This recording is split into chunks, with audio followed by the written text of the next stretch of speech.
তৃণমূল কংগ্রেসের রাজ্যসভার সংসদকে ডেকে পাঠানো হয়েছে লালবাজারে তলব করা হয়েছে সুখেন্দু শেখর রায়কে। বিকেল 4টের সময় তলব করা হয়েছে তৃণমূল সংসদকে বলে খবর পাওয়া যাচ্ছে সোশ্যাল মিডিয়ায়। সন্দীপ ঘোষের গ্রেফতারের দাবি তোলেন সুখেন্দু শেখর রায়। কোনো নোটিশ পাননি এদিকে দাবি করেছেন তৃণমূল সাংসদ সুখেন্দু শেখর রায়। আরও একবার জানাই, আজ বিকেল ঠিক 4টের সময় তলব করা হয়েছে তৃণমূল সাংসদকে। কি কারণের জন্য তলব করা হয়েছে যেমনটা জানতে পারা যাচ্ছে, তিনি সোশ্যাল মিডিয়ায় পোস্ট করেছিলেন, যেই পোস্টের প্রেক্ষিতেই মূলত তাকে লালবাজারে ডেকে পাঠানো হয়। এমনকি নোটিশের বিষয়ে তিনি কিছু জানেন না বলেই জানিয়েছেন তৃণমূল সাংসদ। যেই পোস্ট তিনি সোশ্যাল মিডিয়ায় করেছেন তা আপনাদের সামনে, যেখানে সিপিকেও হেফাজতে নিয়ে জেরা করা হোক প্রশ্ন তুলেছেন তিনি, এবং একই সঙ্গে কেন আত্মহত্যার কথা বলা হয়েছিল, কেন দেওয়াল ভাঙার কাজ শুরু হয়, একাধিক প্রশ্ন সোশ্যাল মিডিয়ায় তিনি তুলেছেন। একই সঙ্গে কে সঞ্জয় রায়কে মদত দিয়েছিল সেই প্রশ্ন সোশ্যাল মিডিয়ায় তুলেছেন তার পোস্টের মধ্য দিয়ে সুখেন্দু শেখর রায়।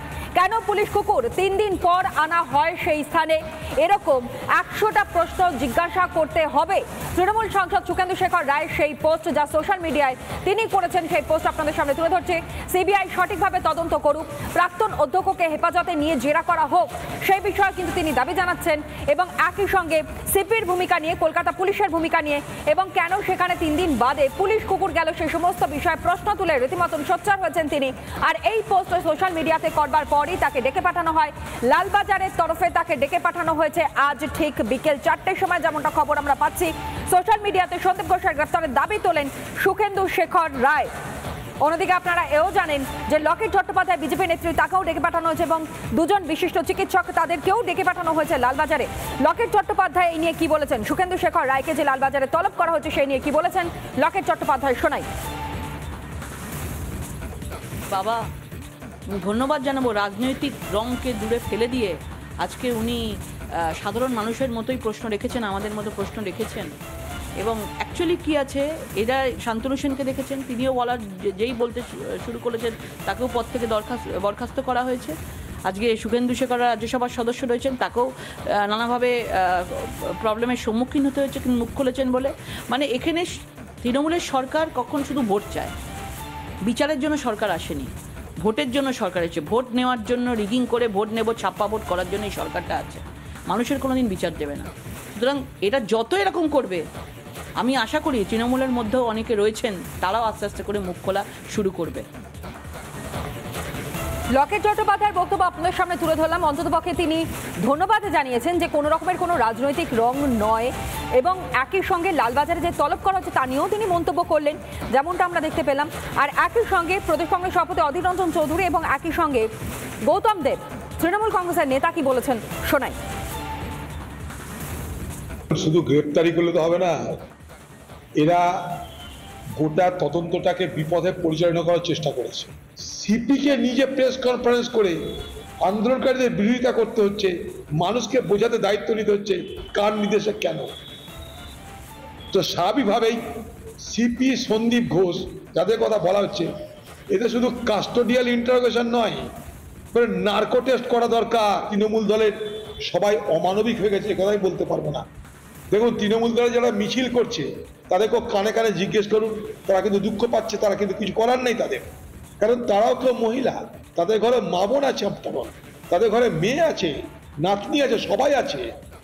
আমরা অত অমানবিক নই আমরা সবাই, তাই সেখান থেকে এখনো পর্যন্ত মানবিকতার কিছু কিছু প্রকাশ পাচ্ছে। দেখুন, সুখেন্দু শেখর রায় যেটা বলেছেন এক্স হ্যান্ডেলে, সেটা আমি দেখেছি, এটা সুখেন্দু শেখর রায় নিজের বক্তব্য। এই বক্তব্যের সাথে দল একমত হচ্ছে বলে আমি বিশ্বাস করি। বক্তব্য আপনাদের সামনে আমরা তুলে ধরলাম, কিন্তু প্রশ্ন হচ্ছে কি কারণের জন্য সুখেন্দু শেখর রায়কে আজ ডাকা হলো, যেখানে পরিষ্কার করে বলা হচ্ছে সুখেন্দু শেখর রায় তিনি নাকি পোস্ট করেছেন সোশ্যাল মিডিয়াতে, যেই পোস্ট ভিত্তিহীন, এবং কি কারণের জন্য তিনি পোস্ট করেছেন সেটাই নাকি জানতে চান পুলিশ আধিকারিকরা, যে কারণের জন্য তাকে আজ ডেকে পাঠানো হয়েছে। সিপিকে সিবিআই জেরা করুক, এবং একই সঙ্গে মূলত তিনি বলেছেন সন্দীপ ঘোষকেও কেন জেরা নয়।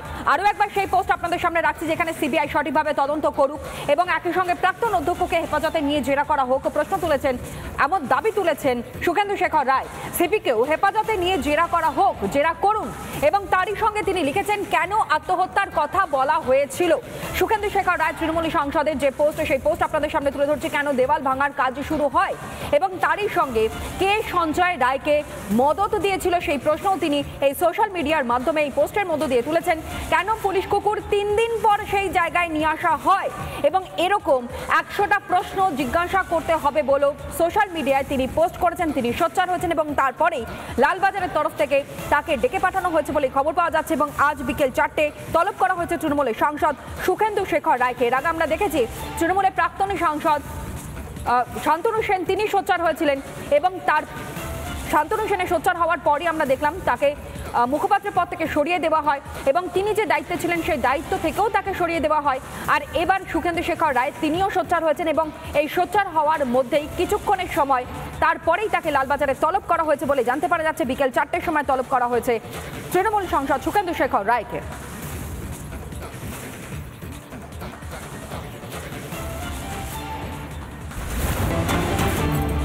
অন্যদিকে আপনাদেরকে জানাচ্ছিলাম দুজন বিশিষ্ট চিকিৎসক তাদেরকেও ডেকে পাঠানো হয়েছে। কুণাল সরকার একদিকে, অন্যদিকে সুবর্ণ গোস্বামী, তাদেরকেও লালবাজারে তলব করা হয়েছে এবং আজ দুপুর 3টের সময় অর্থাৎ মাত্র 1 ঘন্টা বাদেই তাদেরকে তলব করা হয়েছে। পুলিশের জিজ্ঞাসাবাদের মুখে পড়তে পারেন বিশিষ্ট চিকিৎসকেরাও। দুজন চিকিৎসককে লালবাজারে তলব করা হয়েছে। আজ দুপুর 3টের মধ্যে লালবাজারে তাদেরকে ডেকে পাঠানো হয়। একদিকে বিশিষ্ট চিকিৎসক কুণাল সরকার, অন্যদিকে বিশিষ্ট আরও একজন চিকিৎসক সুবর্ণ গোস্বামী, তাকেও ডেকে পাঠানো হয়েছে লালবাজারে এবং আজ দুপুর 3টের সময় তাদেরকে হাজিরা দেবার কথা বলা হয়েছে জিজ্ঞাসাবাদের জন্য।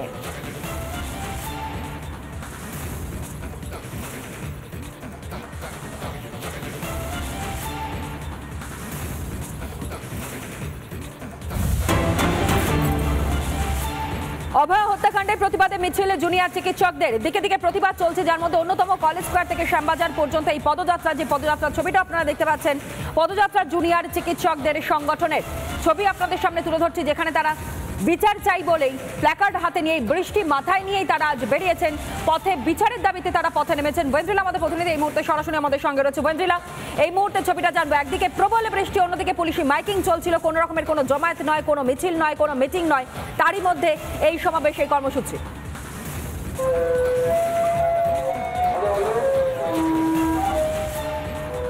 একদমই তো নয়। দেখো, যেখানে পুলিশের তরফ থেকে কোনো রকম জমায়েত, মিটিং, মিছিলে অনুমতি দেওয়া হয়নি, সেই জায়গায় আমরা দেখতে পাচ্ছি এই মুহূর্তে চিকিৎসকরা তারা এই আন্দোলনকে আরো জোরদার করার জন্য এই মুহূর্তে রাস্তায় নেমেছে। একেবারে কলেজ স্কোয়ার থেকে এই মিছিল শুরু হবে। এই মিছিল গিয়ে একেবারে শেষ হবে শ্যামবাজার পাঁচমাথার মোড়ে। আমি তোমাকে ছবিটা এই মুহূর্তে দেখাই। প্রবল বৃষ্টির মধ্যেই যারা চিকিৎসক রয়েছেন তারা এসে এই মুহূর্তে পৌঁছেছেন, তাদের জমায়েত হচ্ছে এবং আমি দেখতে পাচ্ছি ছবির যে ছবি উঠে আসছে, একেবারে প্ল্যাকার্ড হাতে নিয়েছেন এবং তারা লিখছেন নো সেফটি নো ডিউটি। এবং সেই জায়গা থেকে যে পোস্টার, এটা আমার ভিডিও জার্নালিস্ট পিনাকি নন্দীকে বলবো দেখানোর জন্য। কলেজ স্কোয়ার থেকে শ্যামবাজার পর্যন্ত তারা আজকে মিছিল, আমি কথা বলার চেষ্টা করি যারা চিকিৎসক রয়েছেন তাদের সঙ্গে। দিদি, আজকে আপনাদের এই লড়াই এতদিন পর্যন্ত হয়ে গেলে একজন পর্যন্ত গ্রেফতার হচ্ছে, তদন্ত চলছে, কি বলবে? এটা আমাদের প্রোটেস্ট, যে হিনিয়াস ক্রাইমটা আমাদের দিদির প্রতি হয়েছে সেটার প্রতি আমাদের প্রোটেস্ট, যাতে দোষীদের দৃষ্টান্তমূলক শাস্তি হয় সেটার জন্য আমাদের প্রোটেস্ট। শ্যামবাজারে তো কোনো রকম জমায়েতের না পুলিশের তরফ থেকে, কি করবেন আজকে যদি আটকা? শ্যামবাজার অবধি যাওয়ার চেষ্টা করব, যেখানে পুলিশ আটকাবে আমরা নিয়ম কানুন ভেবে সেখানে অবধি থেকে যাব, পুলিশের সঙ্গে সহযোগিতা করব। অবধি যাবেন, পুলিশের সঙ্গে সহযোগিতা করবেন। একদম। কি মনে হচ্ছে এখনো পর্যন্ত কেন, কোথায় ফাঁকফোকর রয়ে গেছে যে ধরা যাচ্ছে না? কি মনে হচ্ছে কোথায় ফাঁকফোকর রয়ে গেছে এখনো পর্যন্ত ধরা যাচ্ছে না দোষীদের? সেটার উত্তর তো প্রশাসন দেবেন। কোথায় ফাঁকফোকর রয়ে গেছে যে 8 দিন কেটে যাওয়ার পরেও দোষীকে ধরা যাচ্ছে না? কিভাবে দেখছেন পুরো বিষয়টা? আমরা তো আশা করছি যেন জাস্টিস পায় দিদি, চেষ্টা করবে প্রশাসন, সেটা দায়িত্ব নেবে কিভাবে জাস্টিস পাবে। আমি আরো বেশ কয়েকজনের সঙ্গে কথা বলবো যারা হবু চিকিৎসক রয়েছে বা চিকিৎসক রয়েছে, আমি তাদের সাথে কথা বলি। দিদি, আজকে বৃষ্টির মধ্যে আপনাদের সহকর্মী, আপনাদের বোন তাদের জন্য লড়াই করতে এসছেন, এই বৃষ্টি মাথায় নিয়ে কি চাইছেন আগামী দিনে দাঁড়িয়ে, কিভাবে আন্দোলন চালাবেন? আমরা বিচার চাই। সিবিআইকে আমাদের একটাই কথা বলার যে আর কত সময় লাগবে আমাদের বিচারের জন্য? এতগুলো দিন কেটে গেল, আমরা সবাই এখনো তাই বৃষ্টি মাথায় হোক, ঝড় মাথায় হোক, আমাদের মনোবল কোনো অংশেই ভাঙেনি। আমরা বিচার চাই, সেটাই আমাদের জাস্টিস পাবো, সবাই পাবে, প্রত্যেকটা মেয়ে পাবে। লড়ে যাবেন ততদিন পর্যন্ত, ততদিন পর্যন্ত আমরা লড়ে যাব।